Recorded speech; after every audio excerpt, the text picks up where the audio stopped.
નમસ્કાર, બેનિફિટ બુલેટિનમાં આપનું સ્વાગત છે. હું રાજવી. તો જાણીએ આજના મહત્વના સમાચાર. અમદાવાદ પ્લેન ક્રેશમાં AAIBના રિપોર્ટ બાદ DGCAનો આદેશ.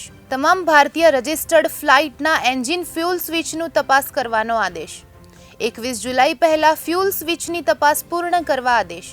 AAIBના રિપોર્ટ મુજબ ફ્યુલ સ્વિચ રનથી કટ ઓફ થઈ ગઈ હતી. કચ્છમાં લખપત નજીક ક્રીકમાંથી પાકિસ્તાની બોટ સાથે ઘૂસણખોર ઝડપાયો. BSFએ પેટ્રોલિંગ દરમિયાન બોટ અને ઘૂસણખોરને ઝડપ્યો. પાકિસ્તાની બોટમાંથી માછીમારીની સામગ્રી મળી આવી. સમગ્ર મામલે સુરક્ષા એજન્સીઓએ તપાસ હાથ ધરી.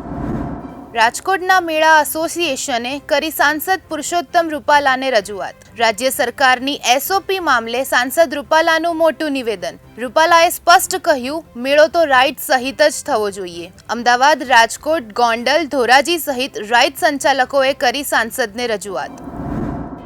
કચ્છમાં ગાંધીધામ નગરપાલિકામાં કોંગ્રેસ અને સ્થાનિકોનો વિરોધ. બિસ્માર રસ્તા, પાણી ભરાવાની સમસ્યાને લઈને કરાયો વિરોધ. સ્થાનિક લોકોએ પાલિકા કચેરી બહાર કર્યો મેળાવડો. મહાનગરપાલિકામાં આવેદનપત્ર પાઠવી કરી રજૂઆત.